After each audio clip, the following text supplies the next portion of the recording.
इसके अंदर पढ़ रहे थे अपने एंटीनेटल केयर।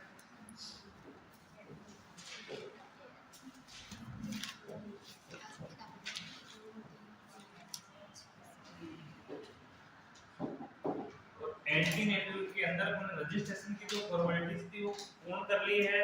कौन कौन सी जांचें होती है, कौन कौन से टेस्ट होते हैं, उनका क्या सिस्टम होता है, क्यों करवाई जाती है, वो सारी चीजें अब लगभग सीक्वेंस टाइप ने क्रम में हर चीज पढ़ ली है।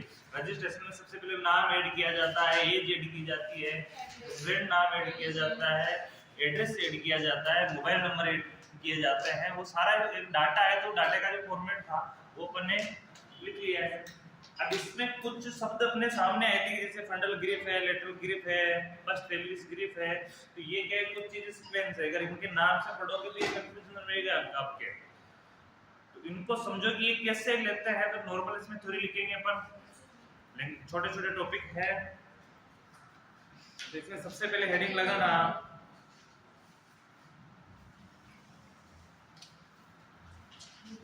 Measurement of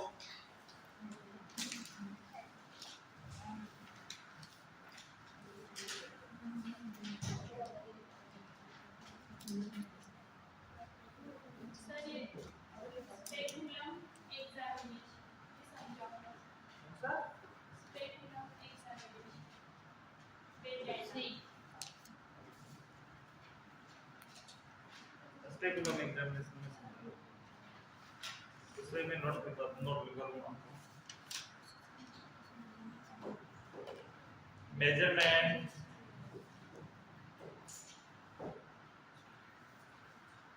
of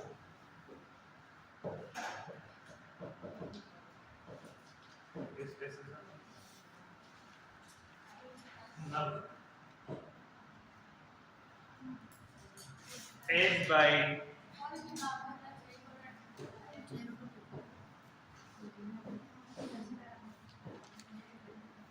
under height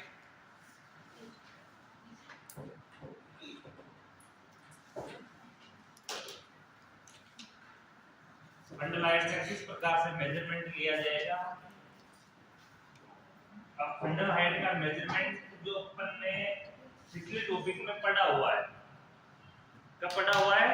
पिछले टॉपिक में। तो पिछले टॉपिक में अपन ने कब पढ़ा है वो आपको पता हो। अपने बॉडी के अंदर अपने घेरा बनाया था पेट के अंदर कि कितने मंथ में कहां से कहां तक घेरा पहुंचता है। वो तो हो गया बॉडी मेजरमेंट कि किस प्रकार से बॉडी में बढ़ेगी। उसके अलावा एक एनम है जो बिना जांच के हाथों से पल्पेशन के जरिए कैसे महसूस करती है कि बच्चे का स्थिति कहां तक है, कैसे पहुंचती है। इसमें फर्स्ट हेडिंग लगाना फंडल ग्रिप।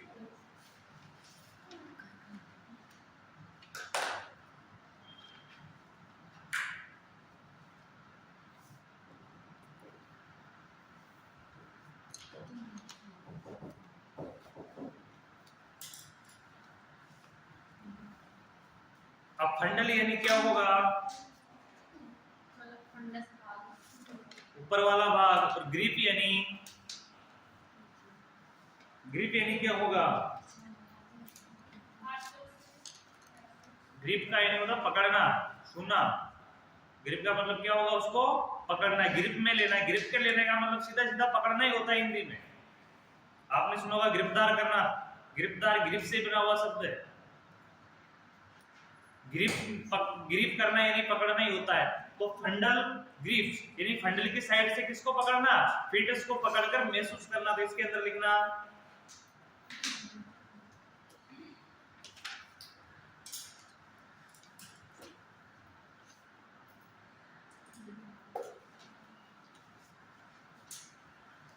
इसका प्रयोग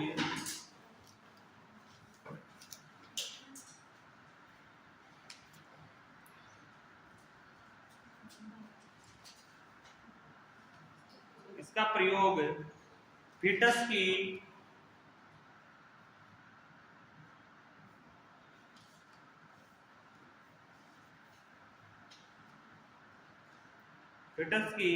लाई क्या होती है अपन आगे पढ़ेंगे। लाई किसे कहते हैं?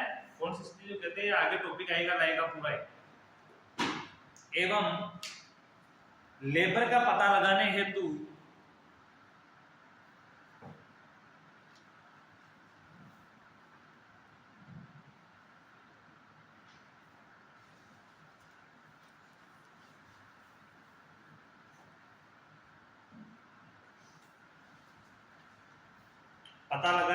स्वास्थ्य कार्यकर्ता द्वारा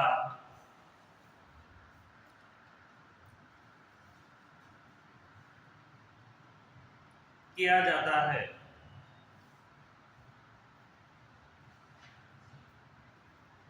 स्वास्थ्य कार्यकर्ता द्वारा किया जाता है।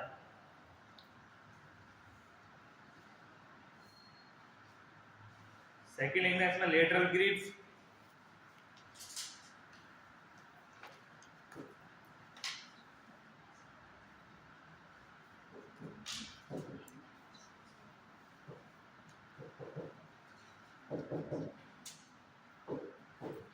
लेटरल ग्रिप्स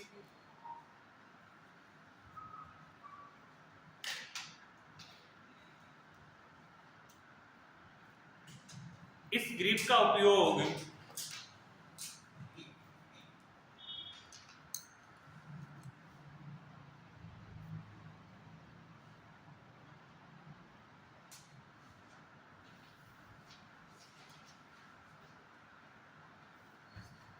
एनम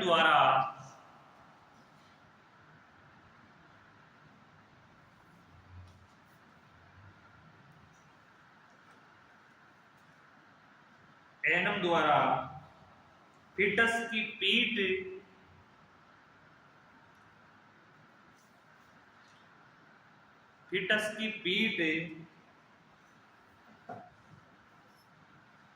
की स्थिति का पता लगाने के लिए किया जाता है।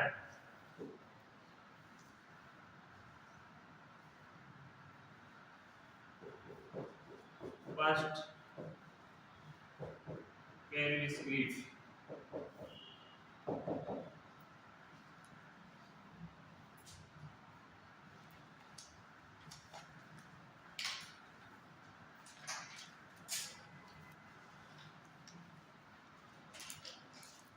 इसका प्रयोग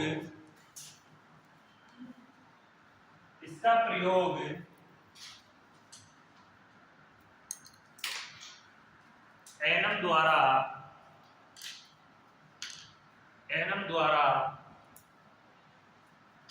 फीटस हेड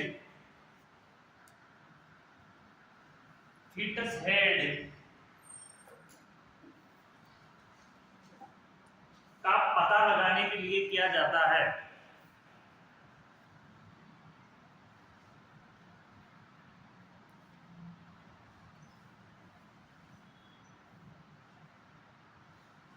यदि फीटस ट्रांसफर हो तो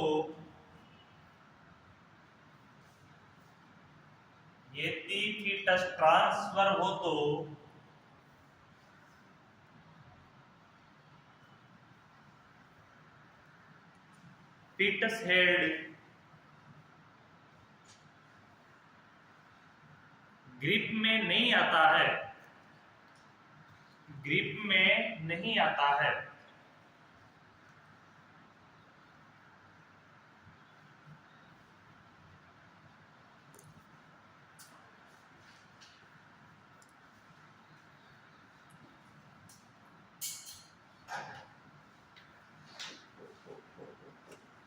सेकंड pelvis grip,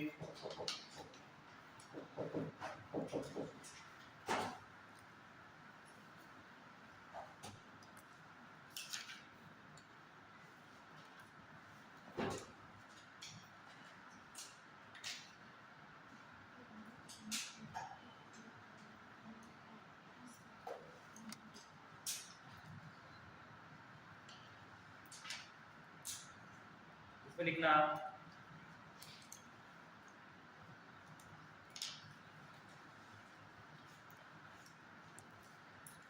इस ग्रिप का प्रयोग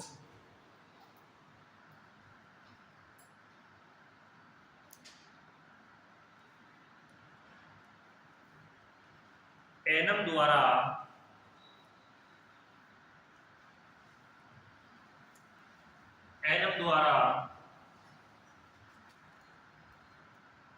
फीटस के हेड की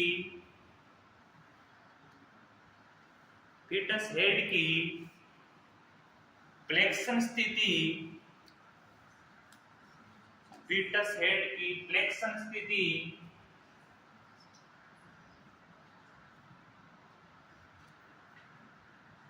की डिग्री को मापने हेतु किया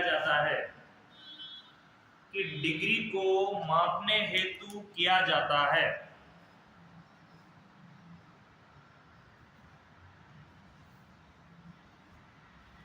इसके लिए किया जाता है डिग्री को मापने हेतु। अब अपन ने 4 नाम पढ़े, कितने नाम पढ़े? 4। अब ये होते कैसे हैं? ए के अंदर सबसे पहली बात आती है फंडल ग्रिप की। मैं चित्र भी दिखा दूंगा, इसके अलावा पहले इसको समझते हैं। फंडल ग्रिप के अंदर फीमेल के नीचे किस फीमेल को सुलाया जाता है? क्या किया जाता है? पेशेंट जो फीमेल है, वुमन है, उसको सुलाया जाएगा और सुलाने के बाद उसके पैरों की तरफ खड़ा होकर, यानी नीचे की साइड में खड़ी होकर, एनम दोनों हाथों से इस प्रकार से हाथ, इसमें एब्डोमिनल कैविटी पूरी किसके अंदर आ जाएगी? हाथों के बीच में। ऊपर फंडस वाले एरिया में क्या करती है? इस प्रकार से हाथ लगाती है और हाथ लगाकर बच्चे के जो बटक्स है उसको महसूस करती है कि हाइट कहां तक है बच्चे की, फंडल हाइट कहां तक, उसको चेक करने के लिए वह क्या करती है? हाथों को इस प्रकार से रखती है और बीच में कैविटी रहती है और उसके ऊपर वाले हाथों किसको महसूस करती है? बच्चे के बटक्स को महसूस करती है, ऊपर वाले हिस्से को महसूस करती है। उस ग्रिप को क्या बोलते हैं? जिसमें हाथ इस प्रकार से ग्रिप कर रहे हैं, उसको महसूस कर रहे हैं, उस ग्रिप को क्या बोलेंगे? फंडल ग्रिप। ठीक है। दूसरी कंडीशन लेटरल का सीधा अर्थ होता है साइड चेक करना। क्या चेक करना? साइड चेक करना। अब साइड में एनम उसी कंडीशन में वो ग्रिप छोड़ती है और हाथों को बीच की तरफ लाती है। कब लाती है? बीच की तरफ लाकर पेट को बीच से दोनों तरफ से क्या करती है? महसूस करती है और महसूस करते हुए पता लगाती है कि बच्चे की जो पीठ है वो इस साइड, लेफ्ट साइड में है या राइट साइड में। इससे किसका पता लगाया जाएगा? बच्चे की पीठ का पता लगाया जाएगा। उसके बाद वही फीमेल अपना चेहरा, अपना पीठ पेशेंट की मुंह की तरफ कर लेती है। किस तरफ हो जाती है? उल्टी पोजीशन। पहले तो पैरों की तरफ खड़ी थी, अब किसकी तरफ खड़ी होगी? वो हेड की तरफ, यानी हेड साइड में टेबल, ऐसे तो अपन साइड में खड़े हैं इस प्रकार से, वैसे बेंच लेटी हुई इसमें फीमेल, तो अपन साइड में खड़े हैं, तो अपनी पोजीशन अब किस तरफ रहेगी?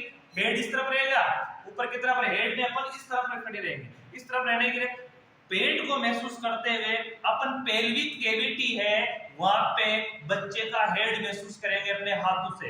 उसको क्या बोलेंगे? First pelvis grip. क्या बोलेंगे उसको? First pelvic grip. महसूस कर लिया। अगर बच्चा ट्रांसफर कंडीशन में है, कौन सी कंडीशन में? ट्रांसफर में। और ट्रांसफर कंडीशन में है तो बच्चा का हेड महसूस नहीं होगा, क्योंकि ट्रांसफर में क्या है? बच्चा आधा है, ये कैविटी है, ओब्लिक में तो बच्चा इस प्रकार है, ट्रांसफर में कैसे है? इस प्रकार से। तो ट्रांसफर में तो ये हिस्सा खाली है पेल्विस वाला, तो कुछ भी महसूस नहीं होगा। और नहीं तो डिलीवरी, ये एग्जामिनेशन डिलीवरी के टाइम में किए जाते हैं। कब किए जाते हैं? डिलीवरी के टाइम। अब बच्चे का हेड यहाँ होगा तो यहाँ से अपन महसूस करेंगे तो बच्चे का हेड आराम से महसूस होगा, तो उसमें पता लगाया जाता है। दूसरा अपन सेकंड पेल्विस पढ़ा। सेकंड पेल्विस में एक हाथ की मदद से हाथ को इस प्रकार पोजीशन में देखा जाता है और एक देखना कि फीमेल का पेट यहाँ से तो गोलाई होता है ऊपर से, तो और ऊपर से भी ऐसे गोल हो जाता है और नीचे से भी नुकीला हो जाता है। फीमेल के पेट की स्ट्रक्चर होती है ना, वो अंडाकार होती है। कैसी होती है? अंडाकार होती है। आपने पहले पढ़ा है कि अंडाकार होती है। अंडाकार में ऊपर से भी नुकीला होता है, नीचे से भी नुकीला होता है। तो पेट का निचला वाला भाग है, बच्चे का हेड नीचे है, तो हेड की साइज क्या होगी बच्चे की? जो उसका डायमीटर के हिसाब से मान के चलो ये हाइट होगी उसकी, तो उस हाइट के हिसाब से, हेड की हाइट के हिसाब से यहाँ का हिस्सा नुकीला रहेगा। तो उसको एक हाथ से इस प्रकार से ग्रिप चेक किया जाता है उसके हेड का, ऊपर से क्या किया जाता है? पेट की ग्रिप चेक की जाती है। इसमें अंगूठा इस तरफ रहता है, उंगली इस तरफ रहती है। एक हाथ से उसकी ग्रिप चेक करेंगे और ग्रिप चेक करने से वहां के अपन बच्चे का क्या पहचानेंगे? डिग्री देखेंगे कि बच्चे की कंडीशन कैसी है, कितनी डिग्री पे है, बच्चे की हेड की पोजीशन कैसी है। ये काम अनुभव नर्स ही कर सकती है। अनुभव यानी कि उसने कई ऐसे एग्जामिनेशन कर रखे हैं, कई परीक्षण कर रखे हैं ना, वही नर्स ये काम कर सकती है। जांच कोई भी देख सकता है, जो जांच है अपनी नॉर्मल जांचें हैं वो कोई भी देख सकता है कि जांच सब बताती है, वो रॉन्ग भी बताती है, राइट बताती है, उसका रेशो बताती है कि ये सही है कि नहीं है। अपन ब्लड शुगर चेक करते हैं, ब्लड शुगर चेक करते हैं, या अपन देखो ब्लड शुगर चेक करते हैं तो रिपोर्ट में लिखा हुआ आता है कि यहाँ से यहाँ तक की नॉर्मल होता है, उसमें जांच में लिखा हुआ आता है, उसमें ये लिखा हुआ आएगा रिपोर्ट में, उसके नीचे अपने जो रिपोर्ट आएगी उसमें आंकड़े आएंगे। अब आंकड़े इनसे माइनस में है तो क्या है, हाइपो है, और इससे प्लस में तो क्या है, हाइपर है, और बीच में तो नॉर्मल है। उसमें खुद में आंकड़े आते हैं। हीमोग्लोबिन चेक करते हैं अपन, तो हीमोग्लोबिन में खुद में लिखा हुआ आता है कि ये 10 से लेकर 17 तक या 16 तक नॉर्मली होता है, और मिनिमम ये 12 से 13 के बीच में होता है। मिनिमम 12-13 हीमोग्लोबिन अपना नॉर्मल स्वस्थ व्यक्ति का रहता है। इसमें ज्यादा ब्लड हो 15-16 पहुंच जाता है, लेकिन मिनिमम नॉर्मल कंडीशन में ये रहता है अपना, है ना। तो अब उसके अंदर ये देखना है कि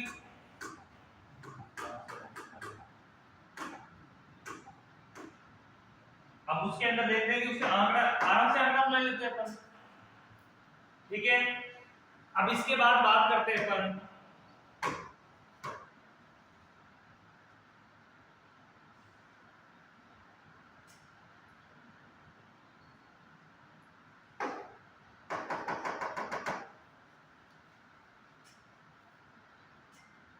पहली स्क्रिप्ट, चारों समझ में आ गए।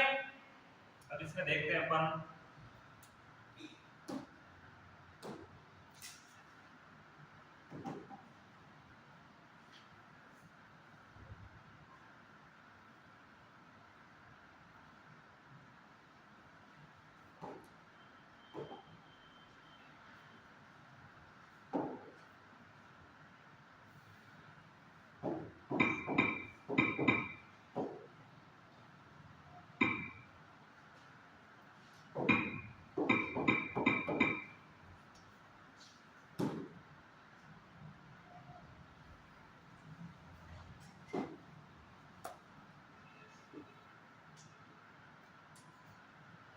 इन चारों दिख रही है आपको, चारों चित्र दिख रहे हैं। ये वाली जो ग्रिप चेक की जा रही है कौन सी है, फंडल ग्रिप। नर्स है, पेशेंट को लेटा रखा है, वो साइड में खड़ी है, देखो उसके हाथ की कंडीशन ये दोनों को महसूस कर रही है इस प्रकार से। ये ग्रिप कौन सी हो गई, फंडल ग्रिप। ये वाली कौन सी हो गई, जिसमें बच्चे की पीठ को चेक किया जा रहा है, ये कौन सी हो गई, ये कौन सी हो गई, इसमें बच्चे के हेड को महसूस किया जा रहा है, फर्स्ट पेल्विस, और जिसमें उसका ओनली डायमीटर देखा जा रहा है, ग्रिप देखा जा रहा है, ये कौन सी होगी, सेकंड पेल्विस। समझ में आ गई, इस प्रकार से ली जाती है, और ये महसूस अनुभव नर्स ही कर सकती है। आप भी जब काम करने जाओगे लेबर में और बार-बार कोई नर्स चेक करेगी और वो आपको बताएगी चेक करने के लिए आपको अनुभव, तो आप 10-5 बार किसी पेशेंट को चेक कर लोगे, 10-5 अलग-अलग पेशेंट को, तो आपको अनुभव होने लग जाएगा सिर कैसे महसूस होता है, ऊपर से बटक्स कैसे महसूस होते हैं, पीठ कैसे महसूस होते हैं, आपको खुद को अनुभव होने लग जाएगा अंगुलियों से ही, ठीक है। इस प्रकार से ये बार प्रोफिलेक्शन के जरिए बाहर से किया जाता है, बाहर से इसको क्या किया जाता है, महसूस करके किया जाता है, इसमें इंटरनल कुछ नहीं होता है, ठीक है। यहां तक क्लियर है, ये चीज समझ में आ गई। अब इसके अंदर की बात करते हैं, कुछ सेफ मेडिसिनों की बात करते हैं जो कुछ काम आती है। कौन कौन सी ऐसी मेडिसिन है जो सेफ मेडिसिन है और फीमेल के लिए काम आती है। इसमें हेडिंग लगाना, prophylactic medication in pregnancy.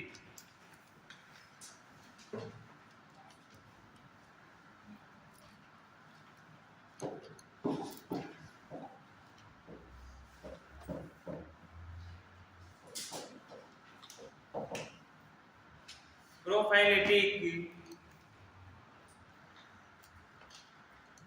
Medication in pregnancy.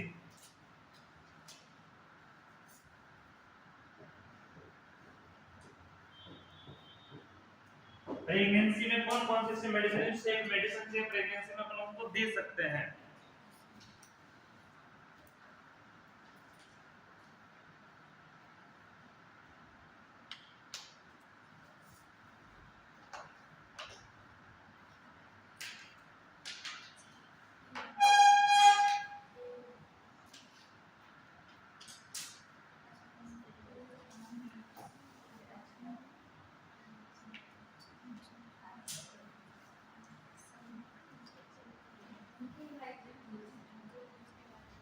Hindi में लिख सकते हो तो गर्भावस्था में सुरक्षात्मक औषधियां, गर्भावस्था में सुरक्षात्मक औषधियां, हिंदी लिखना चाहो तो लिख सकते हो। गर्भावस्था में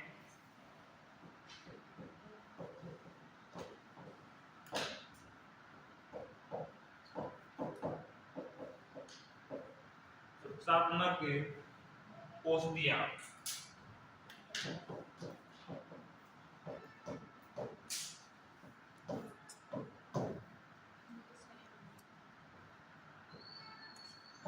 अब जो प्रोसीजर आप पढ़ रहे हो उसमें कौन सी दवाइयां काम आनी ये पढ़ना इंपॉर्टेंट है। दवाइयों के बारे में पढ़ना इंपॉर्टेंट है, क्योंकि कोई भी उठा के अपने को पूछेगा ना, हॉस्पिटल में जाओगे ना डिस्कस करने, तो कोई भी यही पूछेगा कि इस समय कौन सी दवाई देनी चाहिए। अगर दवाइयां नहीं पढ़े तो कैसे पता चलेगा? आपको कोई रिपोर्ट दी जाए, आपको इस प्रकार बोला जाए कि एंटीनेटल केयर में पेशेंट को अगर कुछ भी प्रॉब्लम होती है तो कौन सी दवाई आप दे सकते हो? पेशेंट को उल्टियां हो रही है, से ज्यादा हो रही है, तो कौन सी दे सकते हो? तो बहुत सी दवाएं आती है, लेकिन अपने कौन सी देनी है? सेफ प्रेगनेंसी देनी है। कोई अलग प्रकार की बीमारियां कौन कौन सी कंडीशन में क्या क्या देना है, तो वो कंडीशन को अपने को दवाइयों के नाम है, और जो मैं नाम लिखूंगा।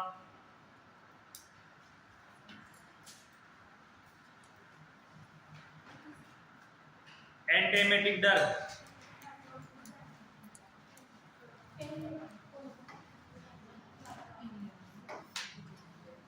फर्स्ट लिखा इसमें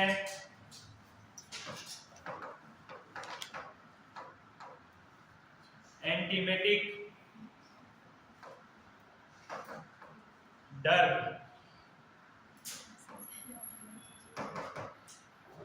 एंटीमेटिक यानी उल्टी को रोकने वाली।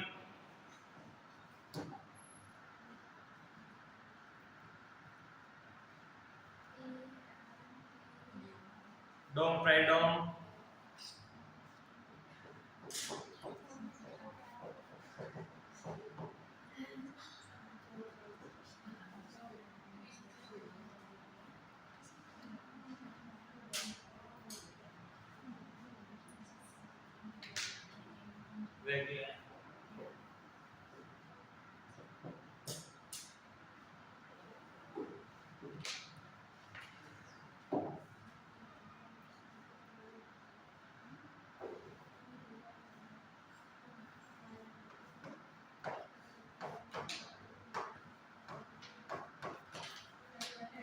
अरे बात नहीं, एंटीहेमरेजिक ड्रग,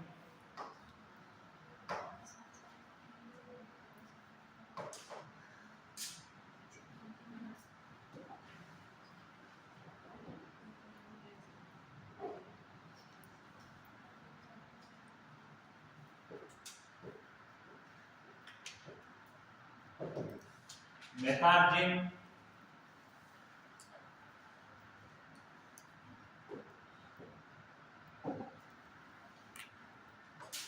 अपन बड़े दवाइयों की नहीं पढ़ेंगे, अपन कॉमन ड्रग ही पढ़ेंगे, ये एनएम के लेवल पे दे सकती हो।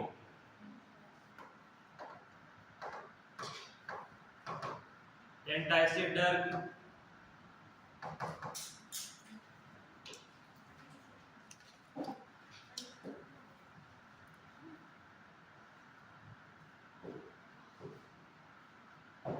रेंटेडिन, रेंटिन, रेंटेडिन,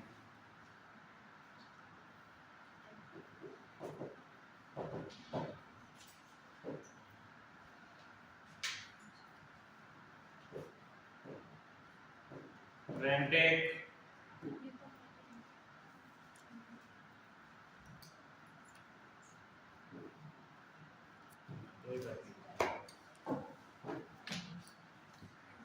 अधिकतर रेंटेक ही यूज में लिया जाता है।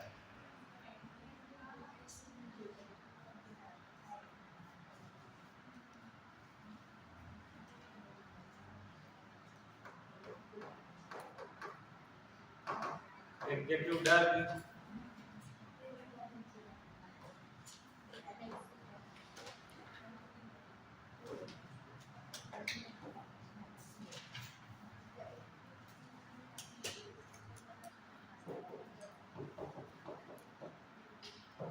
Milk of magnesia,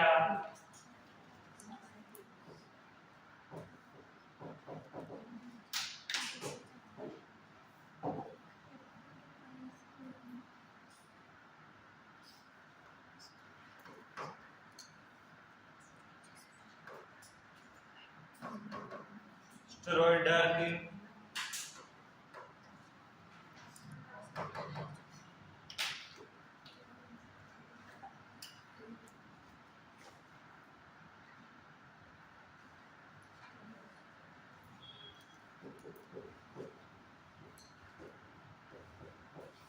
hydrocortisone,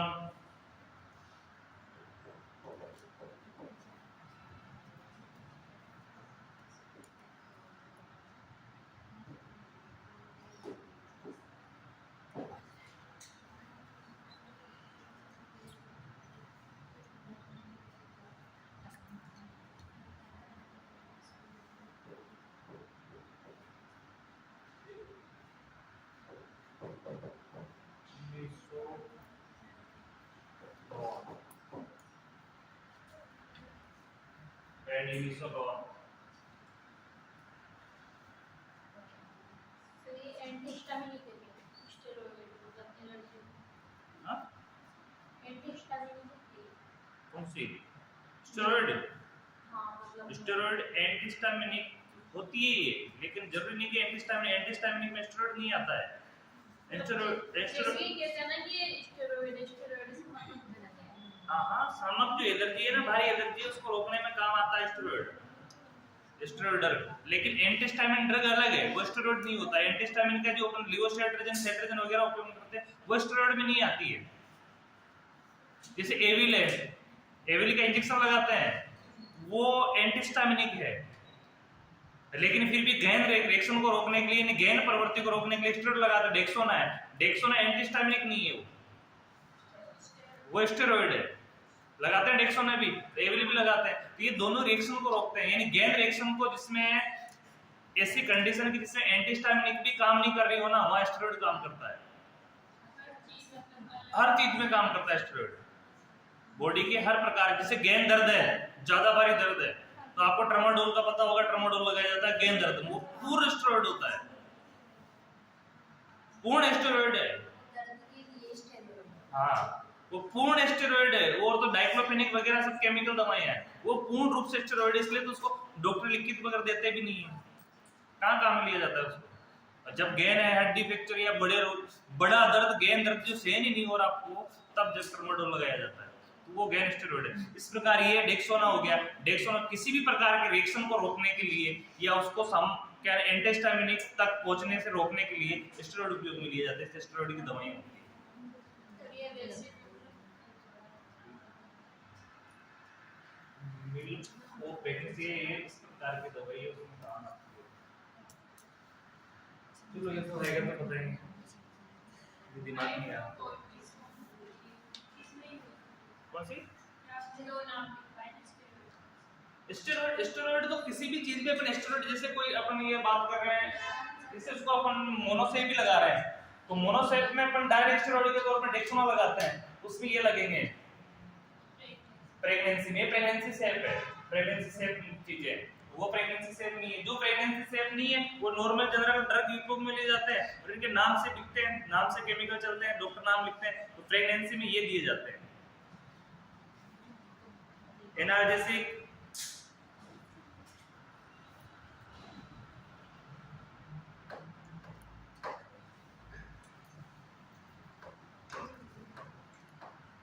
analgesic में कौन सा?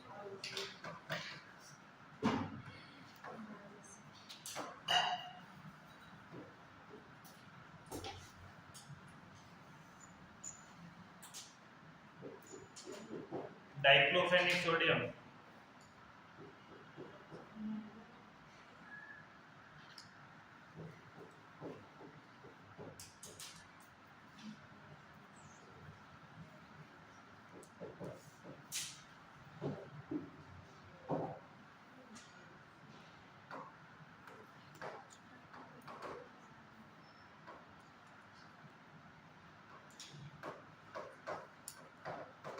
Antipyretic,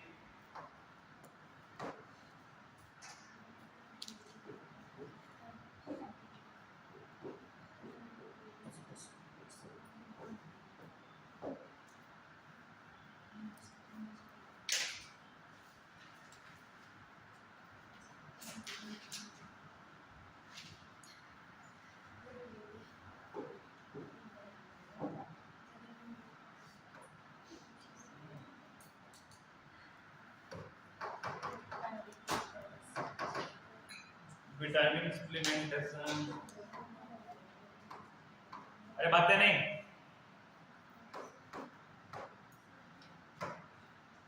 vitamin supplement,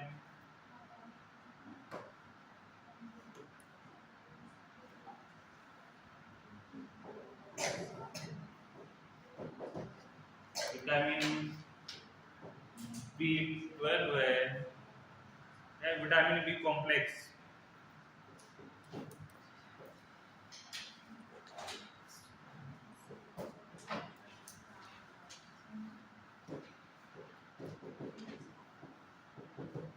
vitamin C,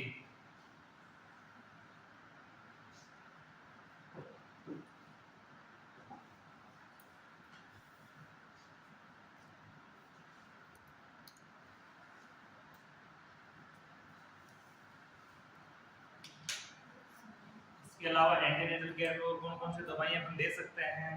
तो जनरल दर्द है तो वो है iron folic acid,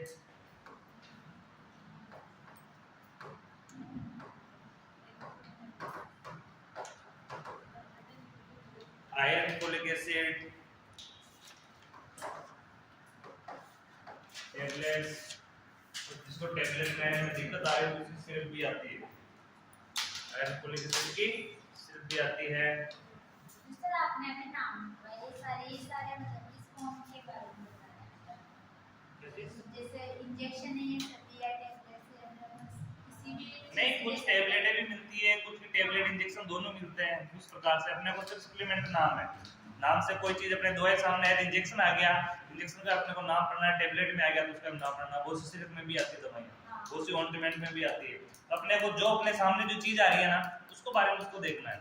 antenatal care में दी जाने वाली अगर कुछ प्रकार की प्रॉब्लम, ये अधिकतर टैबलेट फॉर्म में, इंजेक्शन फॉर्म में बहुत कम मिलेगी आपको। एंटीनेटल में अधिकतर टैबलेटें ही दी जाती है। ये एंटीनेटल केयर में अगर फीमेल को किसी प्रकार की जरूरत पड़ती है तो आप उसको क्या दोगे? किसी को बुखार आ गया तो एंटीनेटल केयर चल रही है पेशेंट की, उसमें आप क्या दोगे? सीधी सीधी पैरासीटामोल देंगे। एनाल्जेसिक में भी अधिकतर पैरासीटामोल यूज में की जाती है, एंटीपायरेटिक एनाल्जेसिक दोनों काम आती है। तो डाइक्लोफेनिक बहुत कम यूज में लेते हैं। डाइक्लोफेनिक तो जैसे अपन डाइक्लो तो इंजेक्शन पैरासीटामोल का नहीं आता है, और इंजेक्शन थोड़ी ना आता है पैरासीटामोल का, जल्दी नहीं आता, और आता है। और इसमें डाइक्लो दर्द के लिए डाइक्लोफेनिक इंजेक्शन ही लगाया जाता है, वो है तो दर्द में ली। बट अपन टैबलेट की बात करें तो पैरासीटामोल ही काम करेगा उसमें, ये चीज हो जाती है। सिर्फ सभी ड्रग्स प्रेगनेंसी के दौरान साइड इफेक्ट नहीं छोड़ती, ये साइड इफेक्ट नहीं करेंगे तभी तो दिए हमें। हो सके विटामिन बी कॉम्प्लेक्स एक ही ड्रग है जिसमें संपूर्ण विटामिन है, बी कॉम्प्लेक्स पूरा आएगा, मतलब सबके अलग अलग जिसमें विटामिन ए बी नहीं बी कॉम्प्लेक्स जिसमें विटामिन बी के जितने भी पार्ट है ना, B12 होता है, हाँ विटामिन पूरा बी कॉम्प्लेक्स आ जाएगा उसमें। विटामिन सी आ जाएगा, आयरन फोलिक एसिड की टेबलेट आप जानते हो मिलती है। इसके अलावा कैल्शियम सप्लीमेंट्री टेबलेट, सिर्फ डाइट तो बस दर्द के लिए दिया जाता है। हाँ और कोई काम नहीं आता है। तो यही एक लगाया क्या हो गया?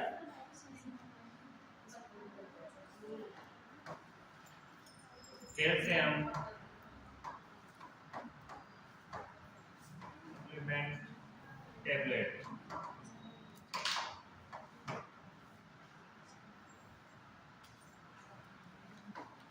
इसके अलावा जो लगते हैं वो है टेटनस टॉक्सोइड वैक्सीन। किडनी का डाइट को बात मिक्स करके भी लगा सकते हैं। कौन सा? किडनी डाइट को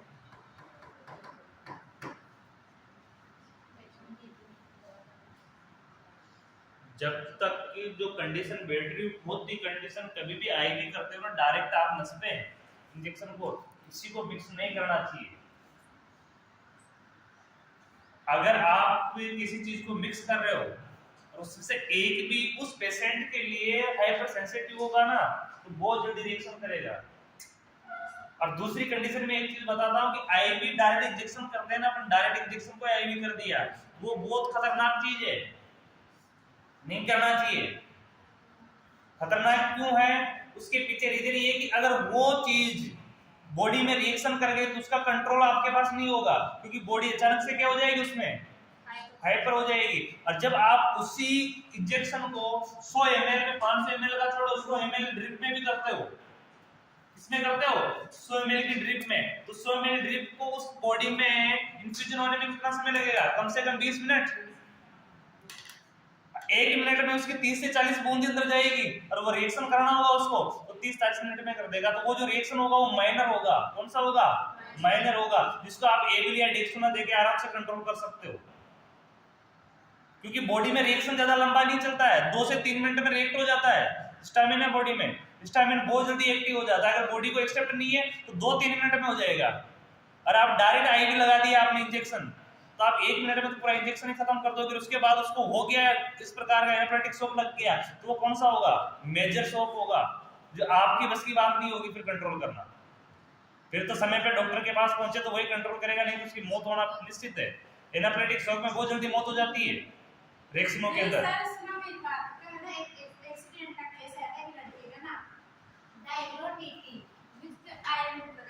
जो डाइक्लोटीटी तो मिक्स आईएम लगा सकते हैं ना, वो दोनों आईएम इंजेक्शन है, उनका सिस्टम वो नहीं बता रहा मैं तो ये बोल रहा हूँ कि कोई भी आईवी कर रहे हैं ना अपना आईएम तो हमेशा के लिए आपको पता है कि वो बटक्स में लगना है, वो आईवी नहीं होता है। मैं आईवी के बारे में बात कर रहा हूँ। और रिएक्शन भी अधिकतर करेंगे ना तो आईवी करेंगे, क्योंकि आईएम लगा रहे हैं तो आईएम को बॉडी में इन्फ्यूजन होने में उनको समय लगता है, और आईवी डायरेक्ट ब्लड में जा रहा है। अब आईवी ब्लड में जा रहा है, आपको मान के चलो जैसे आप किसी एक सेट्राजिन है, एमोकासिन है, कोई सा भी इंजेक्शन एक लगा रहे हो, आप एक इंजेक्शन लगा रहे हो एंटीबायोटिक है चलो, लेकिन कोई उसका पेशेंट हाइपर सेंसिटिव हुआ तो अब आप डायरेक्ट उसका इंजेक्शन भरा 10 ml का और आप डायरेक्ट उसको लगा रहे हो तो आप 1 मिनट में उसको खत्म ही कर दोगे। 1 मिनट में तो उसके रिएक्शन ही एक्टिव नहीं हुआ ना। अब उसके अचानक से रिएक्शन हो गया 5-10 मिनट के अंदर, उसको ठंड लगने लगी, कभी छूटने लगी, तो आपके पास क्या चारा होगा? आप ये कर सकते हो, डेक्सोना लगा सकते हो उसको, एक डेक्सोना तो उसके साथ ही दे दिया, एक एक्स्ट्रा लगा सकते हो 2 ml और भी एविल दे सकते हो। यही आपके पास बड़े से बड़ा चारा होगा, एविल डेक्सोना लगाना। इसके बाद भी वो कंट्रोल नहीं हुआ तो आप डॉक्टर के पास उसको पहुंचाने की कोशिश करोगे। लेकिन अगर वही चीज आप 100 ml की बोतल के साथ आईवी करते हो तो बहुत सेफ है, क्योंकि उस दवाई को शरीर में पहुंचने में 20-25 मिनट लगेंगे और उसमें रिएक्शन होना होगा ना तो हल्की सी अंदर जाएगी, उसमें हो जाएगा, तो वहीं बंद कर दो उसको, आईवी को बंद कर दो। डेक्सोना वैसे ही लगाए देते हैं, एविल लगा तो रिएक्शन तो नहीं होगा रिएक्शन, लेकिन मेजर वाला नहीं होगा, माइनर होगा। हल्की कपकपी छूटेगी, वोमिटिंग हो सकती है, चक्कर आ सकते हैं, जो आप एंटीहिस्टामिनिक देते हैं धीरे धीरे वो कंट्रोल हो जाएगी 5 मिनट में।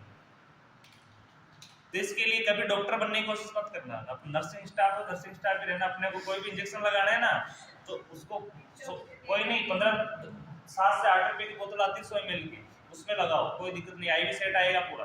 500 ml जिसको जरूरत है उसको 500 ml लगाओ, उसको जरूरत नहीं है उसको 100 ml की आती है, जानते हो आप सब लोग। किसी को आईवी करते हो डायरेक्ट उसमें लगाओ। आजकल देखना, आजकल गवर्नमेंट हॉस्पिटल की बात करो या कहीं भी बात करो, आईवी बहुत कम देते हैं, और आईवी देते हैं ना तो 100 ml की बोतल में दिया जाता है।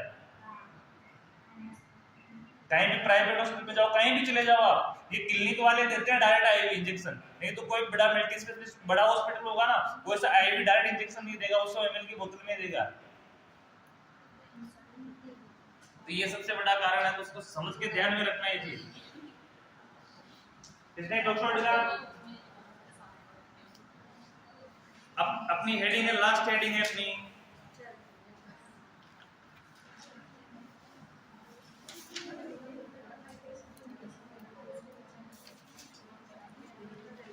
इस चैप्टर की हेडिंग है, अगली हेडिंग लगना एडवाइस,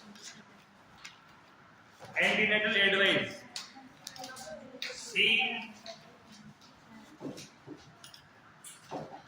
सी वाला पॉइंट अपन लिख रहे थे, अरे सी लिख रहे थे ना, ए में तो करने क्या पड़ा?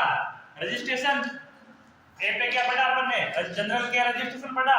रजिस्ट्रेशन जनरल केयर सेकंड में क्या पढ़ा अपन ने? एग्जामिनेशन। और थर्ड में क्या पढ़ रहे हैं?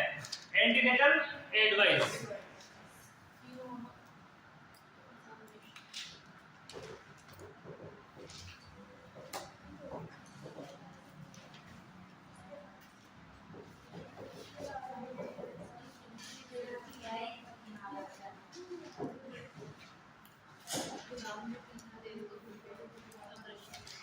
Antenatal advice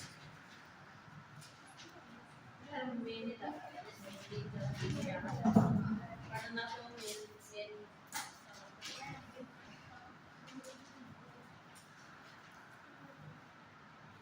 antenatal advice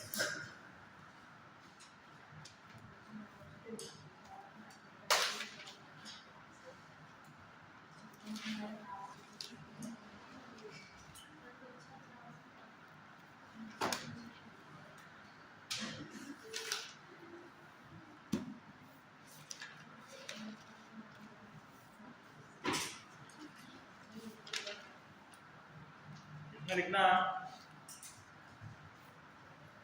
antenatal advice में एंटीनेटल एडवाइस में एंटीनेटल एडवाइस में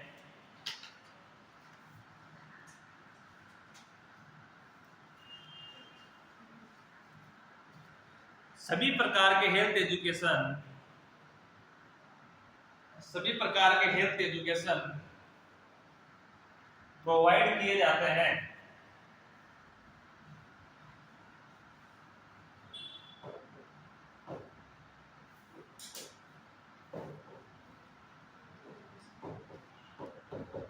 एडवाइस में सभी प्रकार के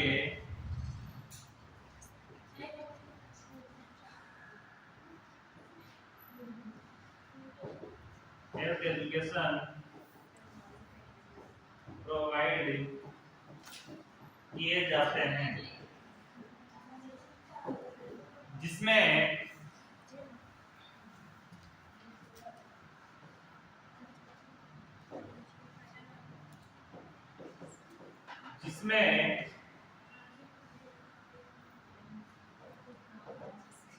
मैटरनल एवं फीटस केयर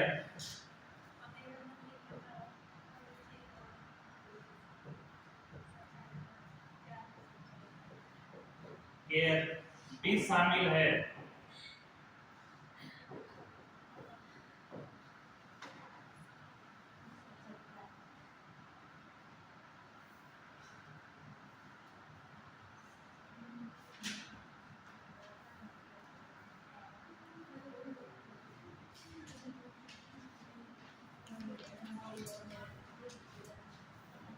इसमें फर्स्ट हेडिंग लगाना एडवाइस ऑब्जेक्टिव्स के उद्देश्य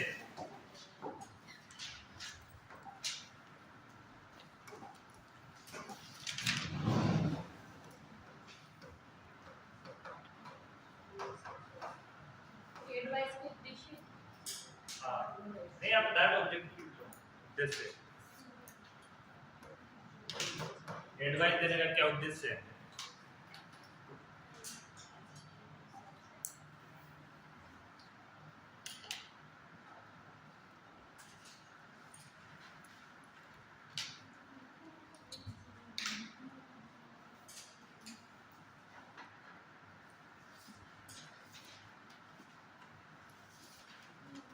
उद्देश्य फर्स्ट लिखना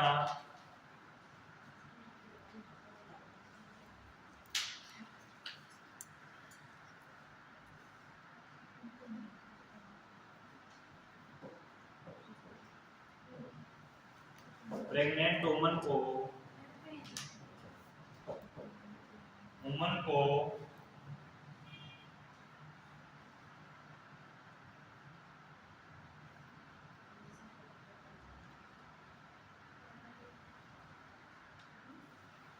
फिजिकल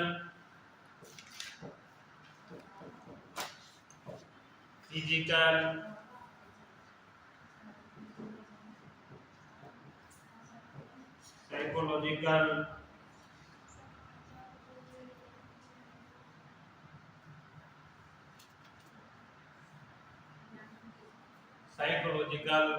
इमोशनल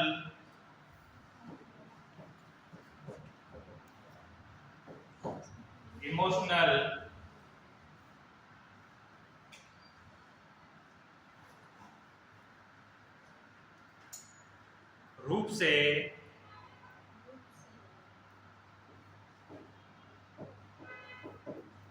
रूप से प्रसव हेतु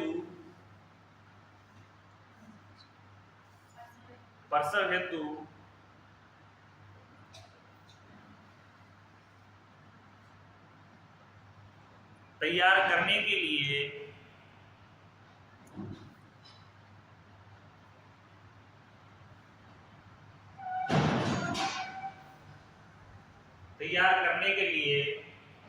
एंटीनेटल एडवाइस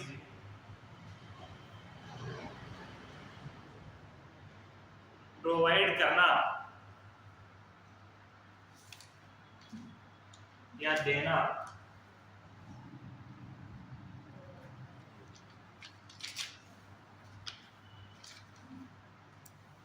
सेकंड में लिखना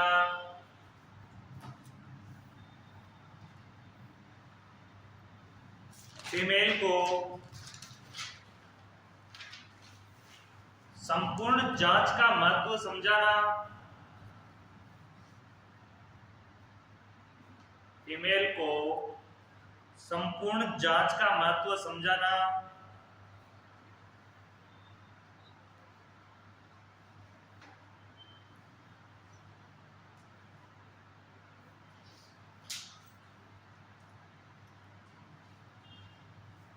नेक्स्ट लिखना फीमेल का स्वास्थ्य स्तर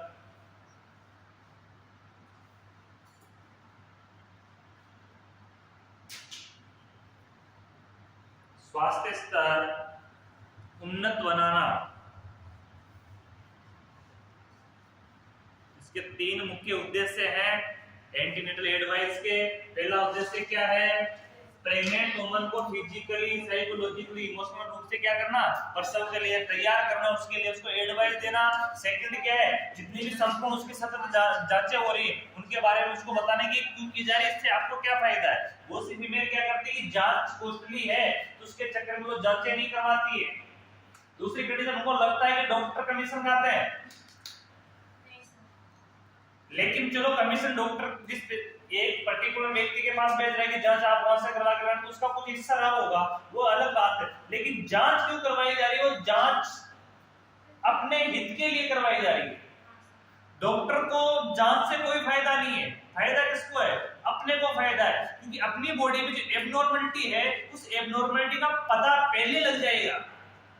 जो समस्या उस समय सामने आनी है, अगर वो समस्या अपने पहले से सामने आ जाए तो अपन उसका कुछ समय अपने को मिले उसमें निदान कर सकते हैं ना। अरे एक ही चीज मानो, अपने को किसी रास्ते में जाना है, अपने को पहले से पता चल जाए कि रास्ता खराब है, कांटे हैं, तो अपन उस रास्ते से नहीं जाएंगे। और अपन जाने के बाद पता चले रास्ते में जाने के बाद कि रास्ता ही बंद है, ऐसी कंडीशन है कि आप वापस भी नहीं घूम सकते, तो क्या करोगे? फंस गए वहां पे बुरी तरह से, अब किसी साइड के नहीं रहोगे। तो वह कंडीशन है। इसलिए अपने को पहले से ही उस कॉम्प्लिकेशन का, उस चीज का पता चल जाए तो अपन पहले से उसका निदान कर लेंगे। जिस जगह पे अपने को प्रॉब्लम है उस जगह अपन जाएंगे नहीं, जाएंगे तो वो रास्ता अपनाएंगे। तो ये कि किसी प्रकार की कोई इस प्रकार की कॉम्प्लिकेशन हो जाती है फीमेल को, जिससे उसको दिक्कत है, और उस दिक्कत का अगर पता अपने को 2-3 महीने पहले लग जाए तो अपने को समय आते आते अपन क्या कर सकते हैं? उसका निदान कर सकते हैं, उसकी रोकथाम कर सकते हैं, उसको कंट्रोल कर सकते हैं। और नहीं तो अपने को अचानक पता चले तो अपन कुछ नहीं कर सकते। फिर तो वही इलाज है, सर्जरी करो और बच्चे को शॉर्टकट से बाहर निकालो, यही निदान होता है। बच्चे को गर्भ से निकालने का सबसे एंड इलाज वही है।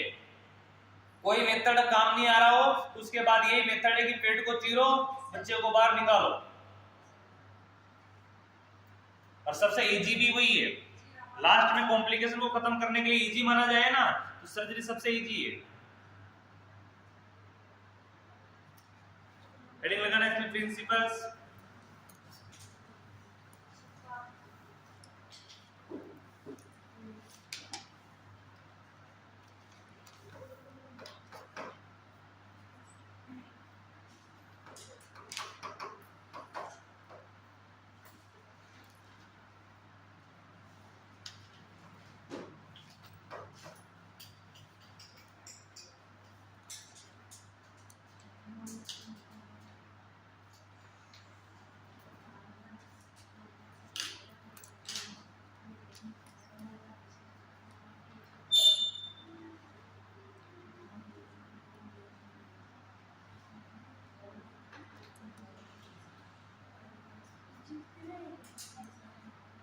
एंटीनेटल एडवाइस में, इसमें लिखना एंटीनेटल एडवाइस में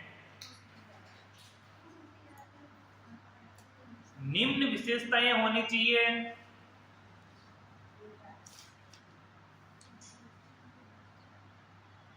एंटीनेटल एडवाइस में निम्न विशेषताएं होनी चाहिए।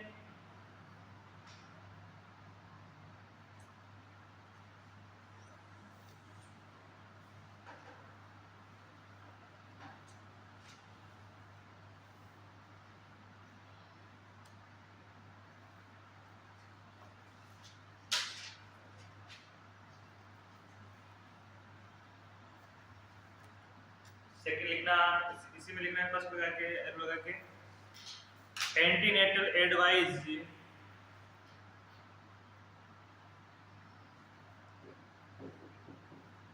एक्सेप्टेबल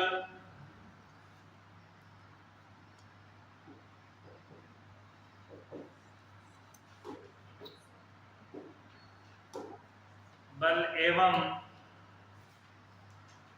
असेसेबल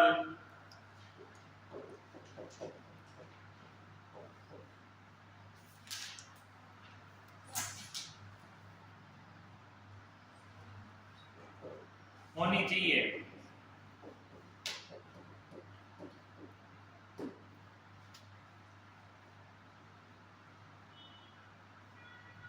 कैसे?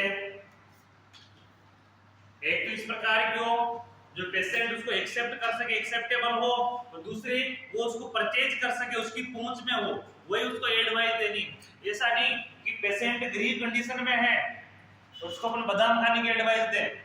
बादाम की रेट पता है आजकल कितनी है? 1000 से 1200 रुपए किलो के आसपास, 1000 मिनिमम मान के चलो। अब कोई गरीब आदमी कर सकता है उसको परचेज? नहीं कर सकता है, किसी कंडीशन में नहीं कर सकता। खाते हैं लेकिन गरीब भी बहुत से प्रकार के होते हैं। हर चीज सलाह देने से पहले उसकी कंडीशन चेक करो कि उसको परचेज। अपन किसी को बोल दें कि रोज सेव खाओ, सेव की मिनिमम प्राइस चलती है, चलो सीजन में तो 150 रुपए किलो तक आ जाता है, लेकिन अदर सीजन में जब उसकी पैदावारी कम होती है, स्टोर निकले जाते हैं, तो उसकी 200 से 250 रुपए किलो रेट होती है। अनार की देखो वही 200 रुपए किलो के आसपास मिनिमम रेट है। अब उसका एडवाइस दें कि आप ये भी करो, ये भी करो, ये भी करो, ये भी करो, तो कर पाएगा? मिनिमम नहीं कर पाएगा, कोई कंडीशन में नहीं कर पाता है। करने वाले कर सकते हैं, इसकी इनकम, सोर्स ऑफ इनकम अच्छी है, यानी कि गरीब तो है लेकिन इतना भी गरीब नहीं है, उसकी इनकम चल रही है, घर खर्च चल रहा है, तो वो व्यक्ति उसको कर सकता है, नहीं तो नहीं कर सकता है। उस प्रकार से एडवाइस दो कि आपको क्या खाना चाहिए, कैसे यूज में लेना चाहिए, क्या चीज लेनी चाहिए। जो बादाम नहीं खा सकता उसको मूंगफली खाने का एडवाइस दो, उसकी गुड़ मूंगफली खाओ, साथ बहुत अच्छा काम करती है गुड़ मूंगफली। मूंगफली के साथ गुड़, कच्ची मूंगफली होनी चाहिए, सेक के नहीं, सेकने के बाद मूंगफली खराब हो जाती है। सेक के खाते हैं आप? नहीं, पूरे सेक के खाते हैं जितने भी खाते हैं। सेकने का सबसे बड़ा रीजन यही है, अरे सुनना, सेकने का सबसे बड़ा रीजन यही कि उसकी ऑयल की मात्रा खत्म हो जाती है। क्या खत्म हो जाती है? मूंगफली की ऑयल की मात्रा खत्म हो जाती है। लेकिन कच्ची मूंगफली खाओ प्रेगनेंसी में, और उसके साथ गुड़ के साथ खाओ, बहुत अच्छी काम करती है, बादाम का पूरा काम करती है। दूध पियो, चुकंदर का जूस पियो। सब्जी के लिए तो मूंगफली का तेल बेस्ट है ना, मतलब जब हम सब्जी खाते हैं ना उसमें मूंगफली का तेल बेस्ट होता है। जो डाले थे तेल से डाल से काम आता है, उसमें कोई ऐसा नहीं। हम तो सब्जी का खाते हैं, हमारे लिए सबसे बेस्ट वही है। मूंगफली का तेल, मूंगफली का हर चीज में बढ़िया तेल है, लेकिन अपने सब्जी में हद से सबसे ज्यादा यूज सरसों का तेल होता है, तो वही लेते हैं। आगे देखना,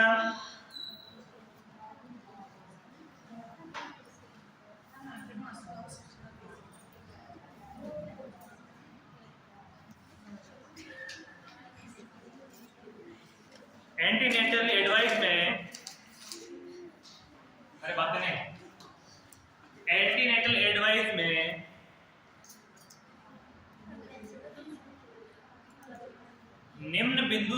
किए जाते हैं।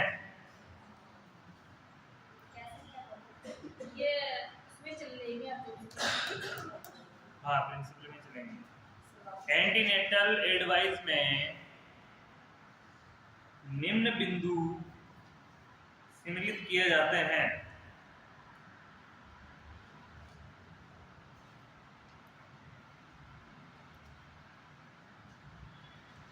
सबसे पहले लिखो ऑन डाइट।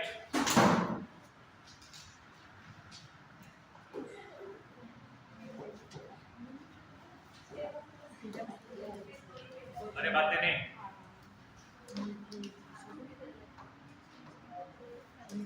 On diet.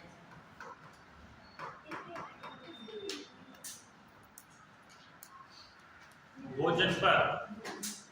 सबसे पहले भोजन के लिए क्या एडवाइस दोगे? इसमें लिखना फर्स्ट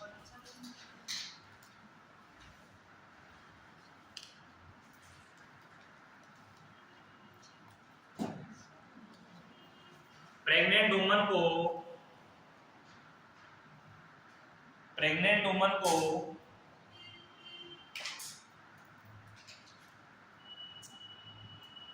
समझाना चाहिए कि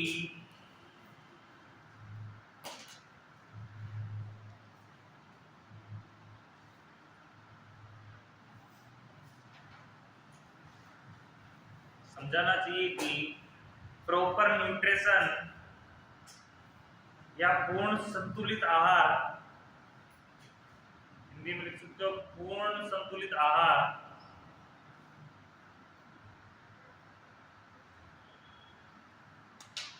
का सेवन करें,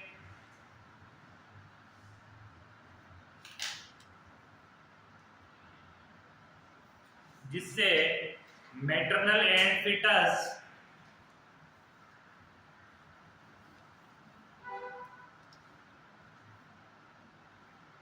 की ऊर्जा संबंधी आवश्यकताओं की पूर्ति हो सके।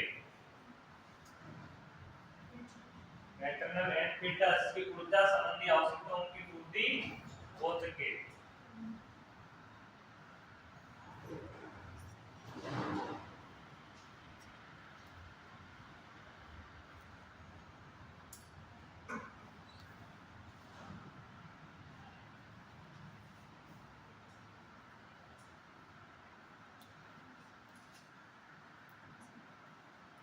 सेकंड लिखना लिया जाने वाला भोजन,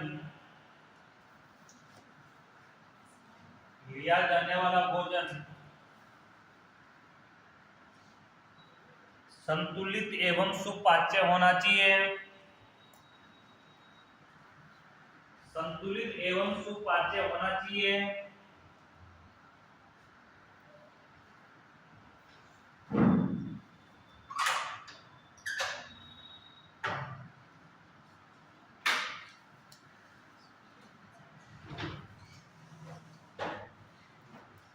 संतुलित एवं सुपाच्य होना चाहिए। अगला लिखना भोजन में पोषक पदार्थ, भोजन में पोषक पदार्थ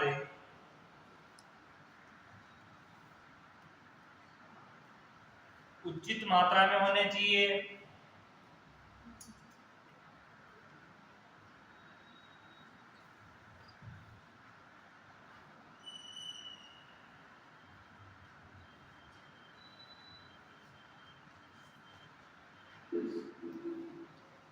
नेक्स्ट लिखना भोजन कम हुआ बार बार खाना चाहिए,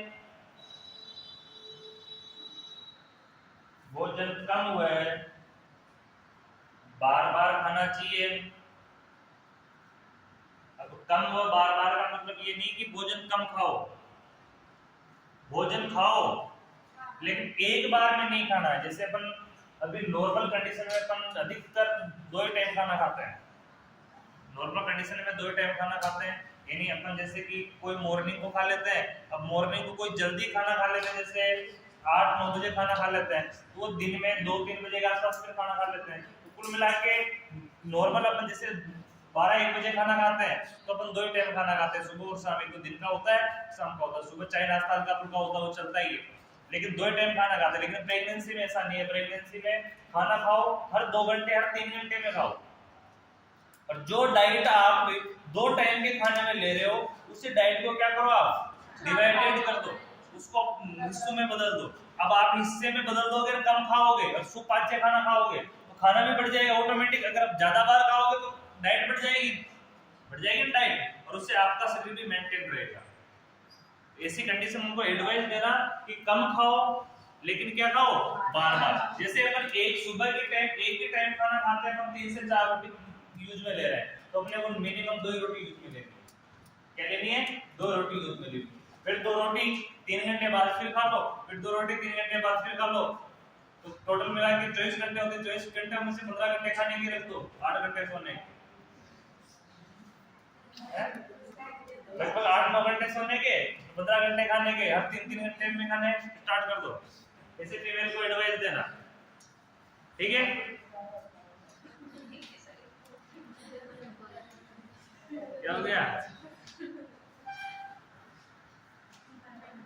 5 बार ही खाया जाता है, ऐसा नहीं कि 5 बार रोटी खाओ। फ्रूट खा सकते हो एक बार में, जैसे सुबह उठते दूध पी लिए, दूध पीने के बाद फिर नाश्ता कर लिया, फिर खाना खा लिया, फिर फल वगैरह खा लिए, फिर शाम को फिर नाश्ता कर लिया हल्का फुल्का, और 7-8 बजे फिर खाना खा लिया। ऐसा नहीं कि हर बार रोटी खानी है अपने को, हर बार रोटी जरूर नहीं होती। अपन कुछ भी ले सकते हैं, खाना है, खाने में कुछ भी उपयोग में ले सकते हैं। खाने की चीज फ्रूट हो गए, दूध हो गया, कुछ भी चीज हो सकती है खाने में। लास्ट लिखना है इसका। प्रेग्नेंट वुमन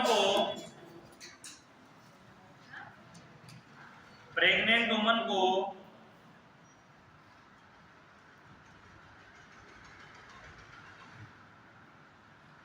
आयरन एवं फोलिक एसिड युक्त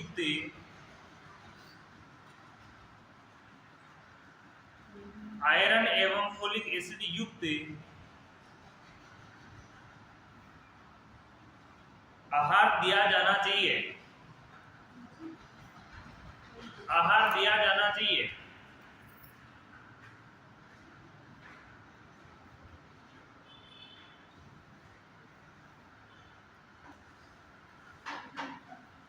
अगली हेडिंग लगाना rest and sleep.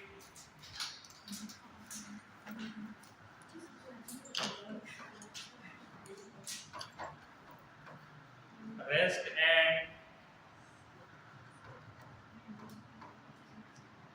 Sleep.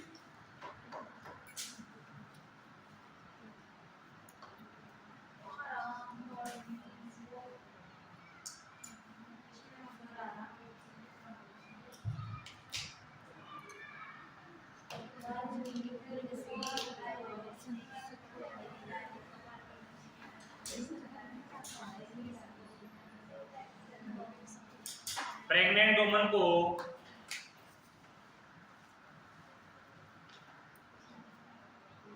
Woman को सलाह देनी चाहिए कि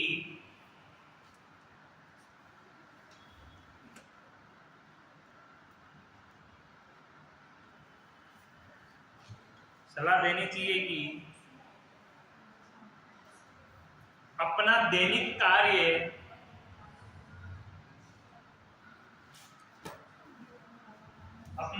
कार्य पहले जैसे ही करते रहो। अपना दैनिक कार्य पहले जैसे ही करते रहो,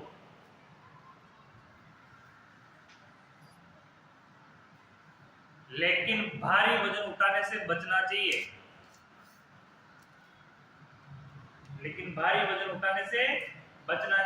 क्या एडवाइस करना है फीमेल को कि जो काम आपकी दिनचर्या के जो कार्य है वो करते रहो, जैसा पहले कर रहे थे वैसा नॉर्मल जिंदगी में कर रहे थे वैसा ही करते रहो प्रेगनेंसी में, उसका कोई काम नहीं है। लेकिन क्या है, भारी चीज उठाने से बचना है, भारी को अवॉइड करना है।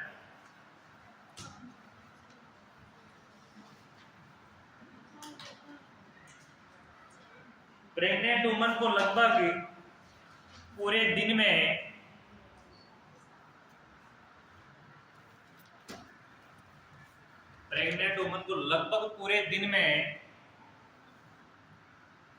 10 घंटे रेस्ट करना चाहिए। 10 घंटे रेस्ट करना चाहिए।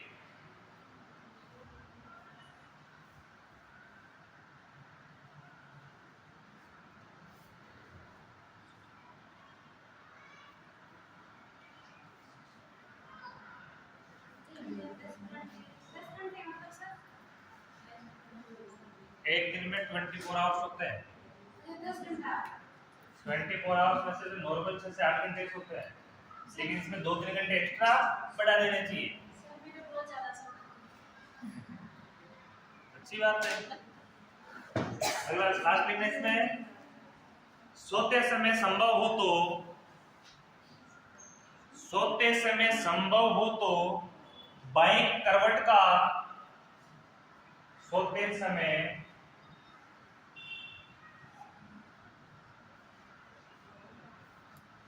संभव हो तो बाएं करवट का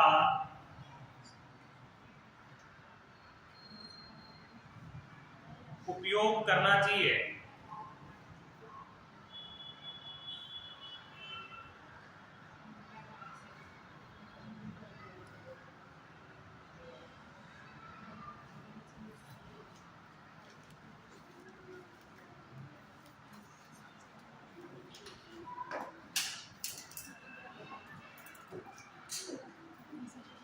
फिर लिखना हाइजीन।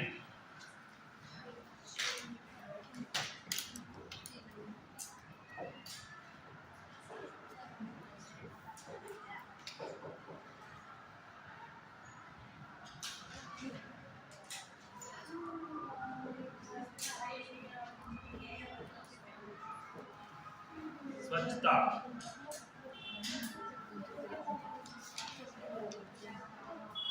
बातें नहीं, बातचीत।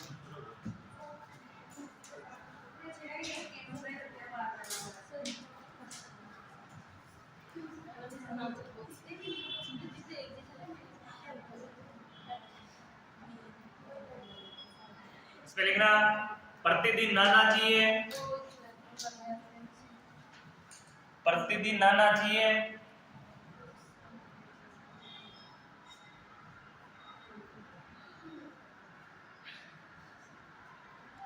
साफ कपड़े पहनने चाहिए।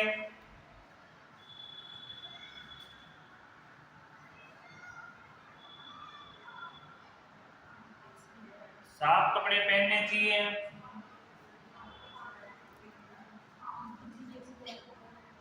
नियमित ब्रश करना चाहिए।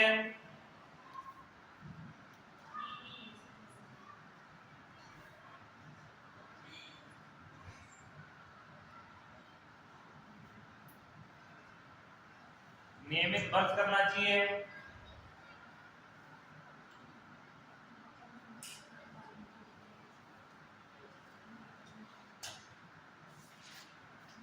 बालों की नियमित सफाई करनी चाहिए। बालों की नियमित सफाई करनी चाहिए।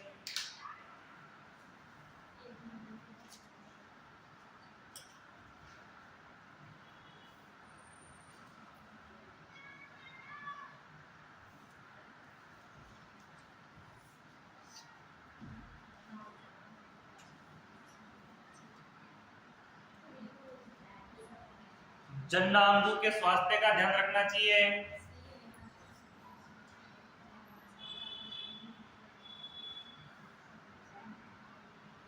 जननांगों के स्वास्थ्य का ध्यान रखना चाहिए।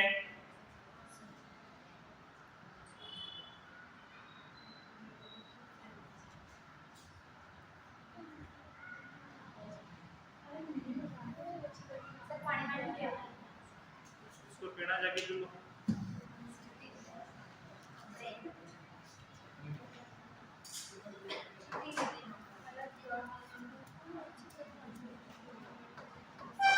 क्लोथिंग।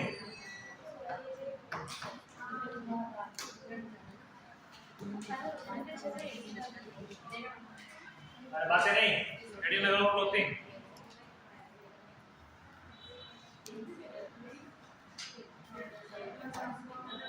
गर्भावस्था में ढीले कपड़े पहनने चाहिए। क्लोथिंग में लिखना गर्भावस्था में ढीले कपड़े पहनने चाहिए।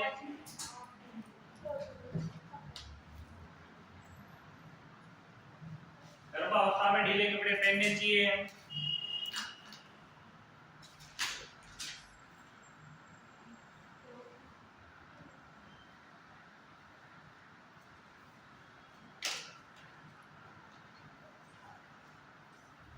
ऊंची एड़ी वाले चप्पल जूते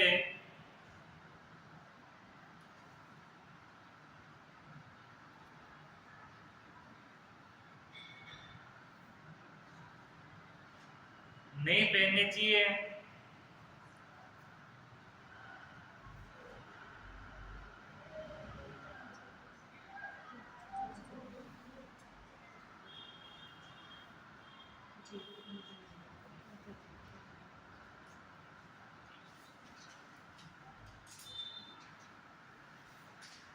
अगले निकला कैरो ब्रेस्ट।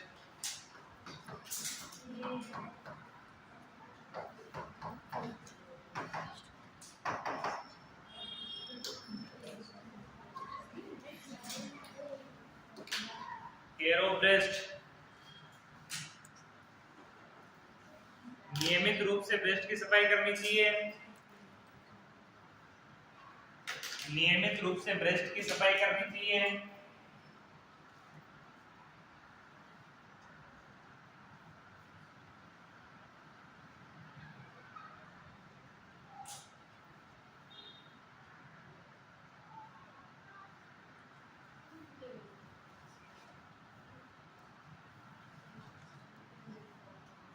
SBE करते रहना चाहिए। Safe breast examination SBE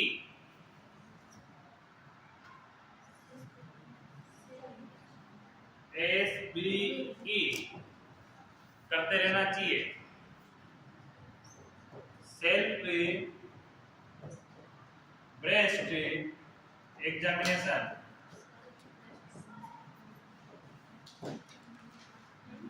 self breast examination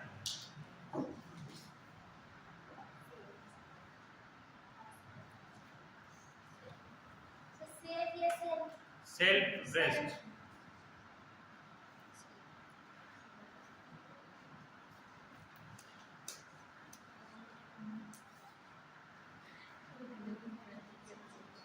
स्तनों पर गांठ होने पर या ब्रेस्ट पर गांठ होने पर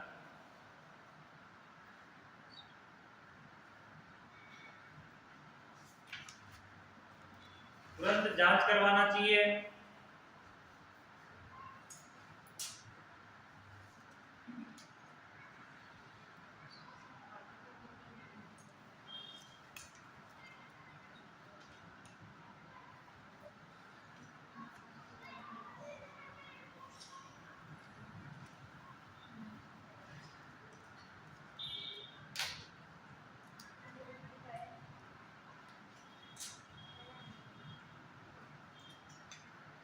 निप्पल का ध्यान रखना चाहिए।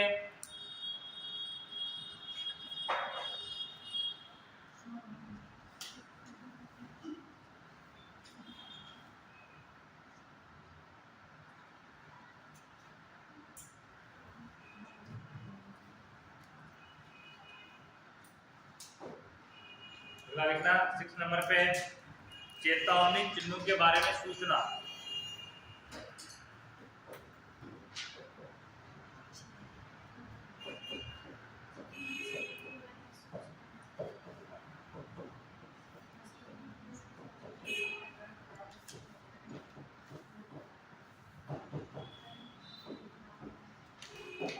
चेतावनी चिन्हों के बारे में सूचना कौन कौन से ऐसे चिन्ह हैं, कौन कौन से ऐसे लक्षण हैं उसमें हो सकते हैं उनकी चेतावनी देना।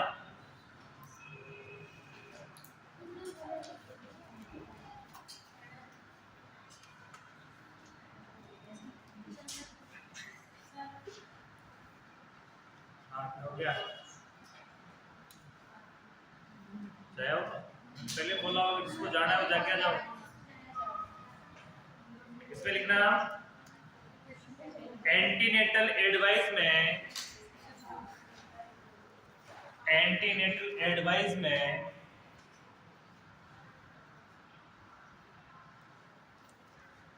एंटीनेटल एडवाइस में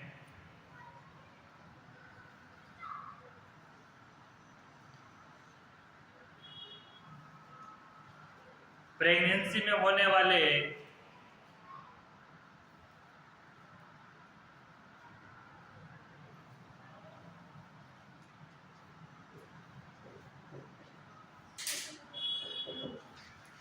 वार्निंग साइन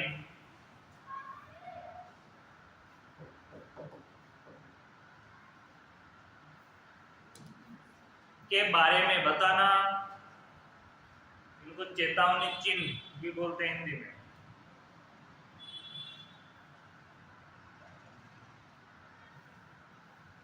इनके बारे में तुरंत सूचना देने हेतु कहना। किसी प्रकार के वार्निंग साइन आते हैं फीमेल में तो उसके बारे में किसको बताना, डॉक्टर को बताने के लिए कहना। जैसे जैसे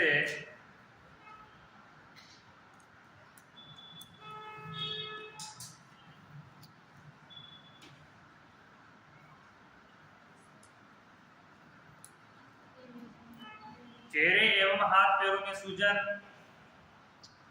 चेहरे एवं हाथ पैरों में सूजन, पैरों में सूजन रहती है सब ज्यादा। चेहरे पे भी रहती है, हाथों में भी रहती है, लेकिन पैरों में नजर आ जाती है।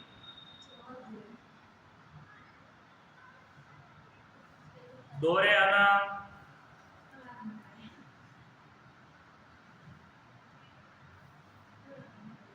एनीमिया व कमजोरी,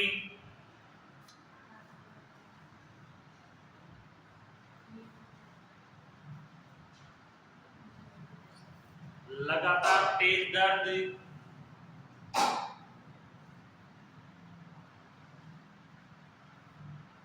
लगातार तेज दर्द,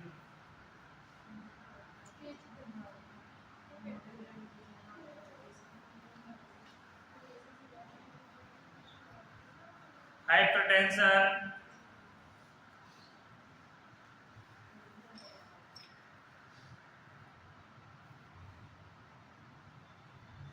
हाइपोटेंशन,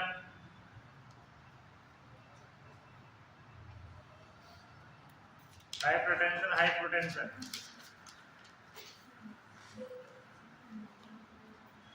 वेजाइनल ब्लीडिंग,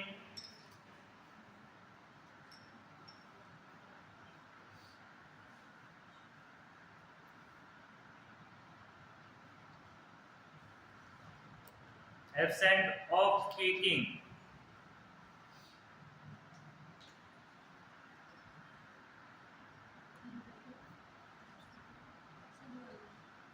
गर्भ में बच्चे का घूमना बंद होना, मोमेंट बंद होना, गर्भ के अंदर बच्चे का घूमना बंद होना,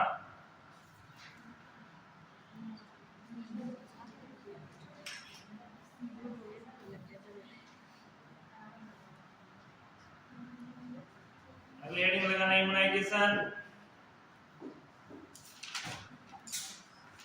इम्यूनाइजेशन,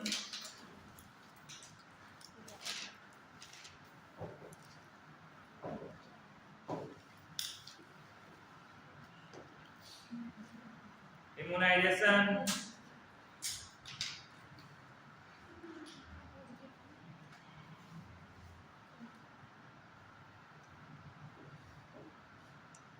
प्रेगनेंसी प्रारंभ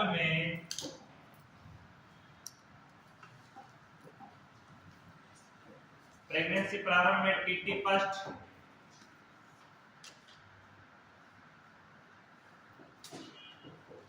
एक माह बाद TT2 बूस्टर,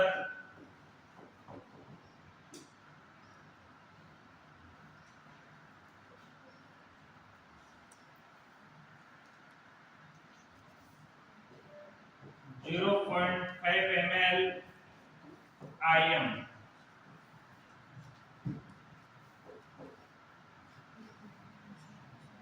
दोनों कितने लगेंगे, 0.5 ml IM।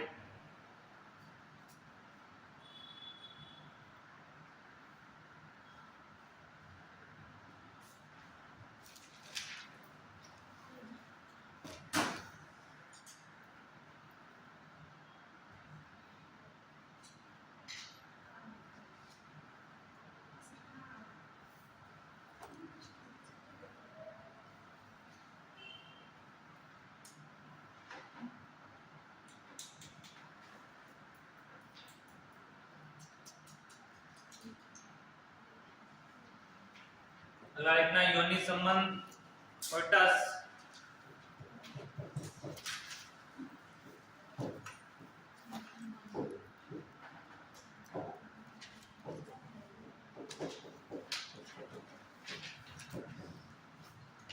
फर्स्ट ट्राइमेस्टर में संभोग से बचना या सेक्सुअल इंटरकोर्स से बचना,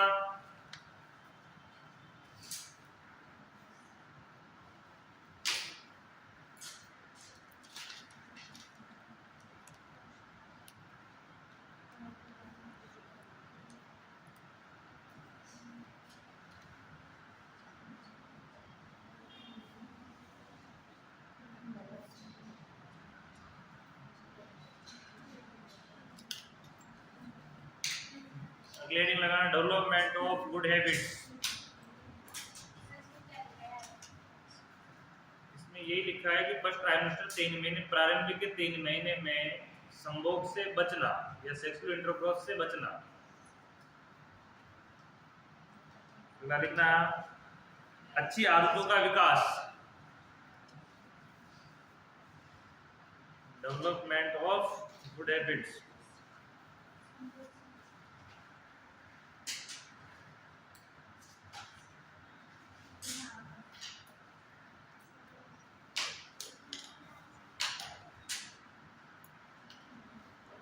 इसमें लिखना फर्स्ट धूम्रपान और मदपान,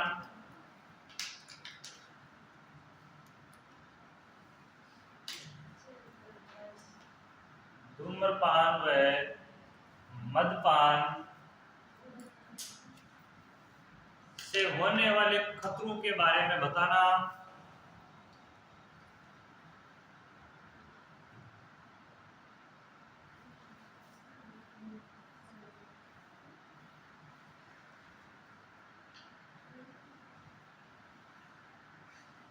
अनावश्यक दवाइयों से बचना, अनावश्यक दवाइयां लेने से बचना।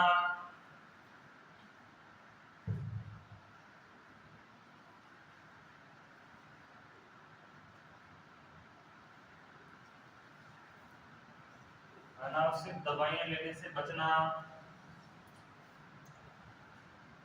शांत वातावरण में रहने के लिए प्रोत्साहित करना, शांत वातावरण में रहने के लिए प्रोत्साहित करना।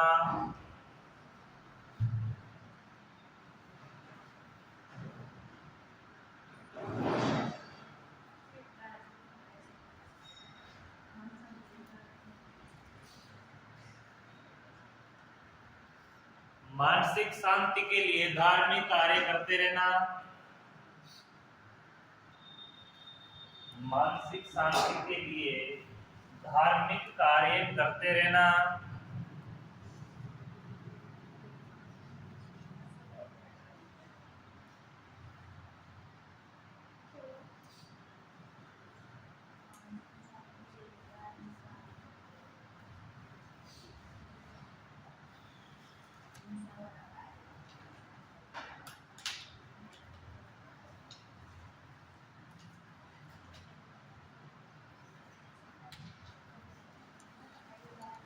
लंबी यात्रा से बचना,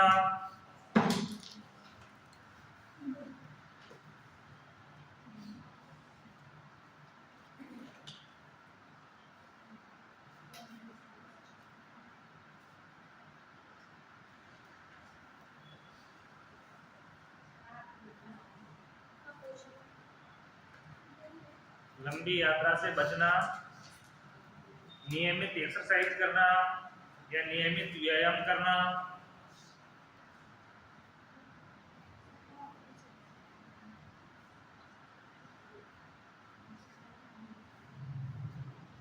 नियमित हॉस्पिटल विजिट करना, नियमित हॉस्पिटल विजिट करना।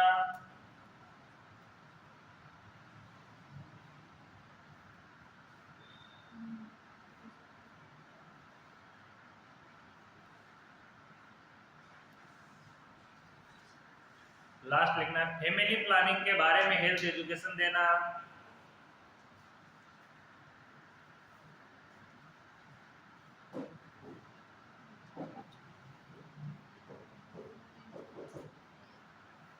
फैमिली फैमिली प्लानिंग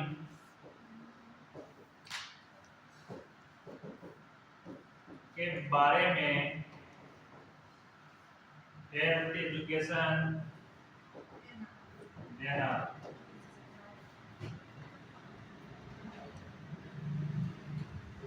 ठीक है, अगली हेडिंग लगाओ। 5 मिनट तो जाओ तो कंटिन्यू हाँ सर, कितने लग गया?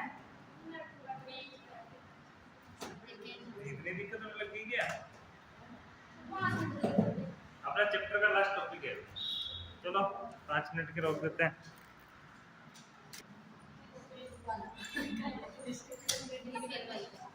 हेडिंग लगाओ, प्रसव की तैयारियां।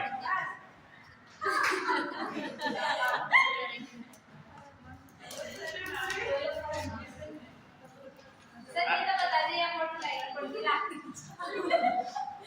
फोटो ये सापा वाला था जी इन्हें बार-बार सब लोग 2-3 तो ऐसे किसी को सेम लगते हैं जो एक करते हैं। ये बल्लभ भाई है क्या? आप टीचर्स डे मनाते हो? मनाते हो ना? किसके जन्मदिन पे मनाते हो? विवेकानंद इन्होंने sir Vivekananda teachers day Vivekananda में मनाते हो? हाँ टीचर्स डे विवेकानंद जी में मनाते हो?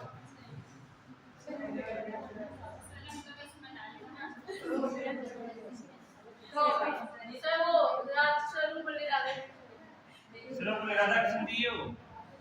हाँ सर मेरे माइंड में ये आया था वो टीचर्स डे में आपके सीनियर बेंच वालों को लाइव तस्वीर है, टीचर डे पे लेके आए थे। इनके जन्मदिन पे टीचर डे मनाया जाता है। ये टीचर थे इनकी लाइफ में।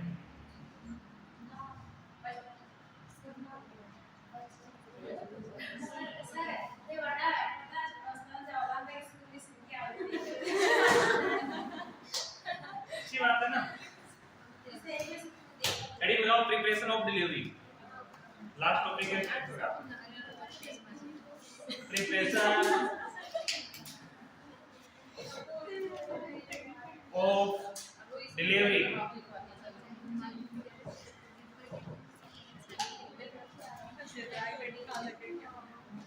Preparation of delivery. Antenatal care खत्म होने के बाद एंटीनेटल में जो प्रिपरेशन की जाती है, अरे बातें नहीं, ध्यान दे लो।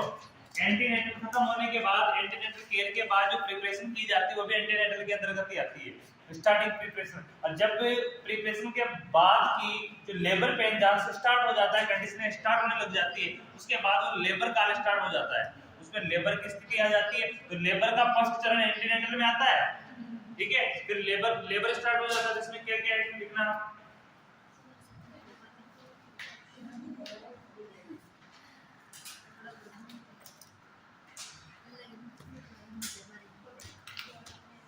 प्रेगनेंसी के अंतिम दिनों में प्रेगनेंसी के अंतिम दिनों में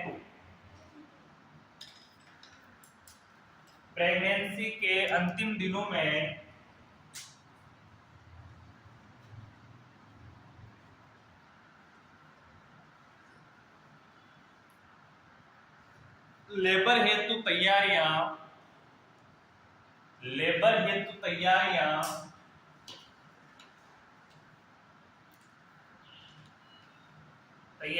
आरंभ कर दी जाती है। लेबर हेतु तैयारियां आरंभ कर दी जाती है।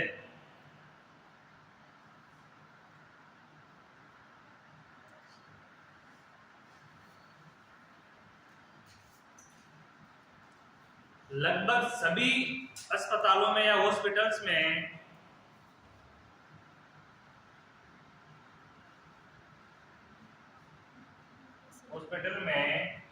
प्रेग्नेंट वुमन को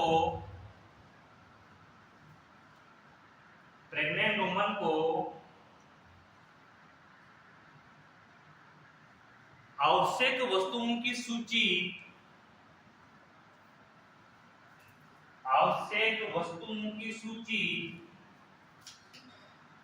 दे दी जाती है।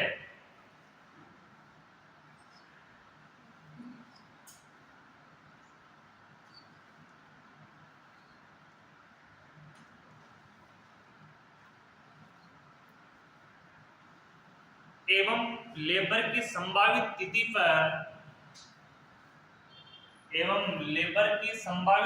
पर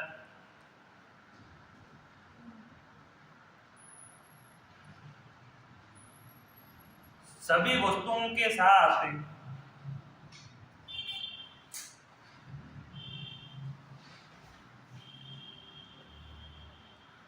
हॉस्पिटल में पहुंचने के बारे में बताया जाता है।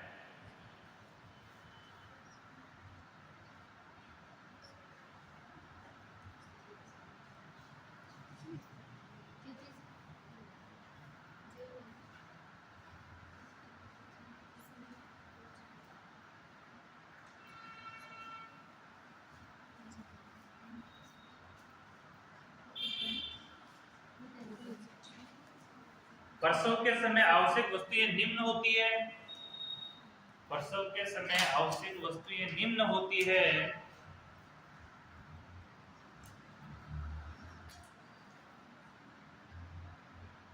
अभी तो कोई भी नहीं करता है। अभी तो क्या है कि जिस हॉस्पिटल में आप लेके जा रहे हो ना पेशेंट को, ये चीजें जो पेशेंट लाना चाहिए था घर से या वो खुद परचेज करके लाना चाहिए था, आपके यहाँ मिल जाती है।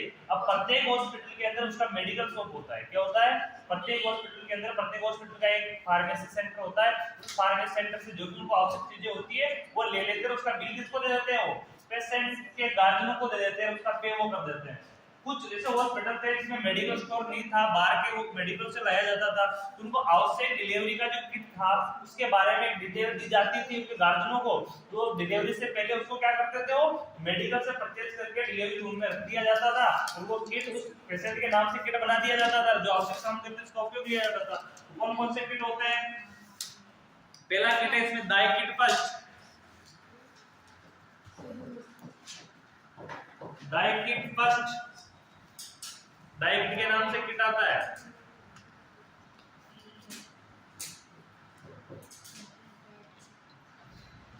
Gloves, mask,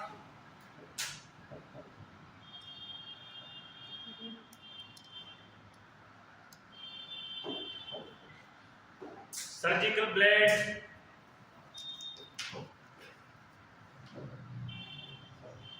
surgical blade, surgical blade तो सर्जरी में भी चाहिए होगी, सर्जरी नहीं होगी तब लाइगल कोड काटने के लिए चाहिए होती है। सर्जिकल ब्लेड वहां उपलब्ध होती है। कॉटन,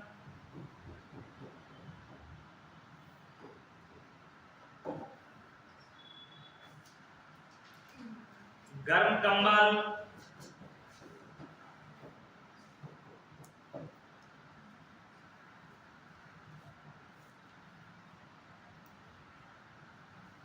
आईवी फ्लूइड,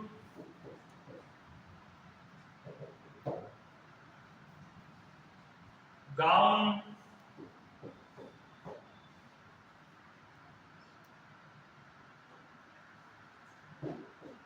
सॉफ्ट यानी साबुन,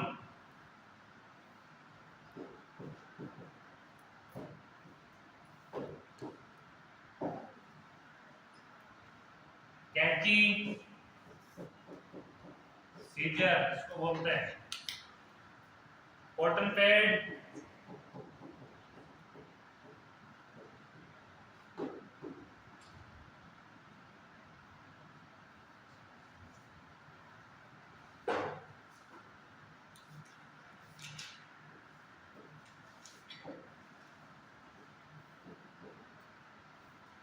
वुमन के या फीमेल के लिए नए कपड़े, स्त्री के लिए नए कपड़े,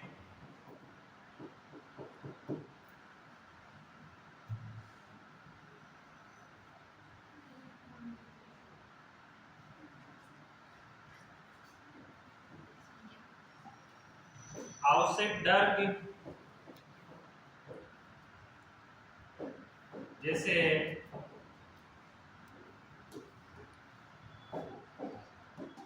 आवश्यक ड्रग जैसे ऑक्सीटोसिन,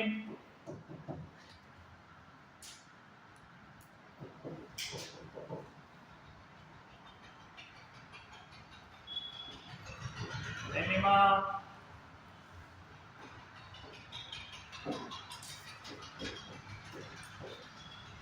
एनाल्जेसिक,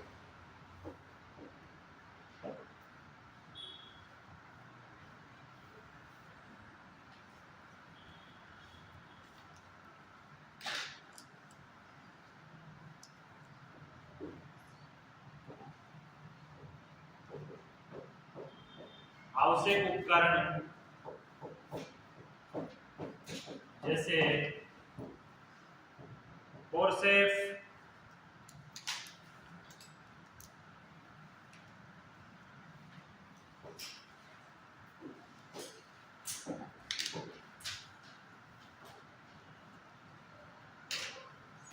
suture needles,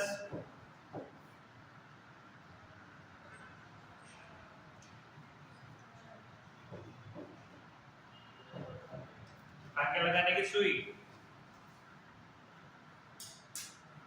तो एक कांटे जैसा आता है टाइम।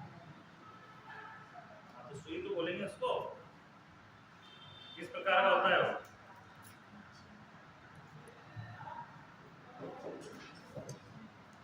सिम्स स्पेकुलम,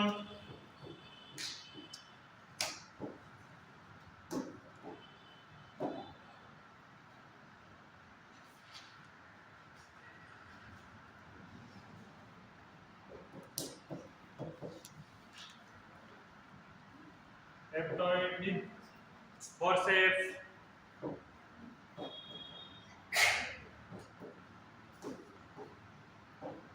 इनमें जो भी उपकरण आपके समझ में नहीं आ रहे हैं इनको मोबाइल फोन से देख लेना फोटो के साथ।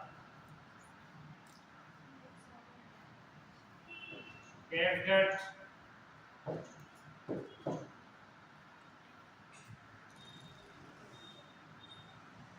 हॉल क्लेफ,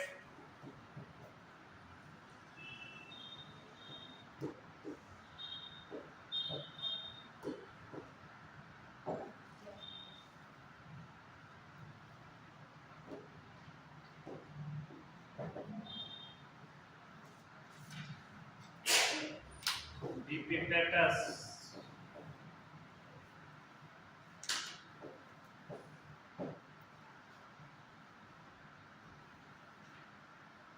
आदि etc।